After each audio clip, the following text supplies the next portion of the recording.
औरंगजेबच्या मृत्यूपत्रात संभाजी महाराजांबद्दल काय लिहिले होते? आपल्याला छत्रपती शिवाजी महाराजांबद्दल खूप आदर आहे, याबाबतीत कसली शंका नाही. पण जेव्हा आपण एखादी अडाणी माणसाला विचारतो की छत्रपती संभाजी महाराज कसे होते, ते दोनच शब्दात उत्तर देतात. संभाजी महाराज रगेल होते आणि रंगेल होते. या दोन शब्दात महाराजांचा इतिहास संपतो. खरं तर आपण कधी इतिहास वाचलाच नाही, इतिहासाच्या तळाशी कधी गेलोच नाही. 14 मे 1657 रोजी पुरंदरवरती एका शिवरत्नाचा जन्म झाला. आपल्या ज्येष्ठ पुत्राच्या आठवणीत जिजाबाई आऊसाहेबांनी त्यांचं नाव संभाजी ठेवलं. संभाजी महाराज 1.5 वर्षाचे असताना नियतीने एक चुकी केली. त्यांच्या आऊसाहेब शिवाजी महाराजांच्या थोरल्या राणीसाहेब सईबाई यांचं निधन झालं. जिजाई नावाच्या चालत्या बोलत्या छायेत संभाजी महाराज घडू लागले. वयाच्या 14व्या वर्षी संभाजी महाराजांनी बुद्धभूषण नावाचा ग्रंथ लिहिला. आज जरी संभाजी महाराजांचं नाव घेतलं तरी अंगात एक ऊर्जेचा प्रेरणास्रोत निर्माण होतो. मग तर विचार करा, ते त्या राजेंचे पुत्र आहेत. त्या राजेंच्या कल्याणाच्या सुभेदाराची सून मायेने परत पाठवली. तो त्या राजेंचा पुत्र आहे. कसा घडला असेल स्वाभिमान, कसा असेल अभिमान. तो औरंगजेबचा मुलगा आपल्या स्वराज्यात राजेंची मदत मागायला आणि संभाजी महाराजांनी मैत्रीचं प्रतीक म्हणून आपली एक अंगठी अकबराला भेट म्हणून दिली. ती अंगठी अकबराने नाचणारीला दिली. हे कळताच छावा कडाडला. ज्याला मैत्रीची कदर नाही, त्याच्याशी कसलाही पदर आम्हाला जोडायचा नाही. ज्याला आपली अंगठी नाचणारीला दिल्यावर इतका संतापतो, तर पहा किती मोठं असेल चारित्र्य. औरंगजेबाने जेव्हा स्वराज्यावर आक्रमण केले, तेव्हा त्याला 9 वर्ष तसभर सुद्धा पुढे सरकू दिले नाही.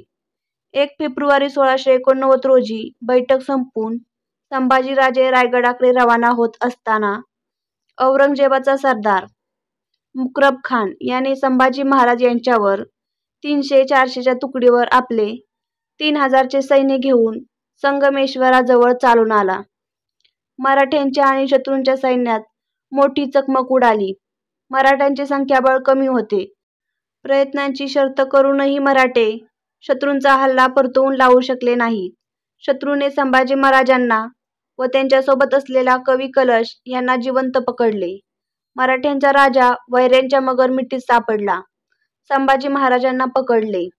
ते ऐकताच औरंगजेब भयानक खुश झाला. संभाजी महाराजांना औरंगजेबाच्या दरबारी पेश केलं. औरंगजेबचा वजीर अशरफ खान म्हणाला, संभा झुक जाओ, संभा हमारे सामने झुक जाओ. त्यावर कलश म्हणाले, राजे है वह, झुकते नहीं झुकाते है. संभाजी महाराजांना पाहून औरंगजेब बेभान झाला. आपल्या आसनावरून उठून नमाज पडायला लागला. हे पाहून संभाजी महाराज म्हणाले, कवीजी, कवी आहात आपण, मग सुचते का यावर एखादी कविता? त्यावर कवी कलश म्हणाले, क्यों नहीं महाराज. राजन हो तुम सांझ खरे, खूब लढे तुम जंग. देखत तब चंडप्रताप जही, तखत त्यजत औरंग. सचमुच छावा है छावा शेर का, हमने आंखें निकाल दी उसकी, लेकिन उसकी आंखें झुकी नहीं हमारे सामने. हमने जबान काट दी उसकी, लेकिन उस जबान से उसने मांगी नहीं 2 लफ्ज रहम के. हमने हाथ तोड़ दिए उसके, लेकिन नहीं फैलाए उसने अपने हाथ हमारे सामने. हमने पाँव काट दिए उसके, लेकिन नहीं टेके उसने अपने घुटने हमारे सामने. हमने गर्दन काट दी उसकी, लेकिन उसकी गर्दन नहीं झुकी हमारे सामने. सचमुच छावा है छावा शेर का, या अल्लाह होंगे कामयाब कभी या ऐसे ही लौटना पड़ेगा खाली हाथ देहल्ली.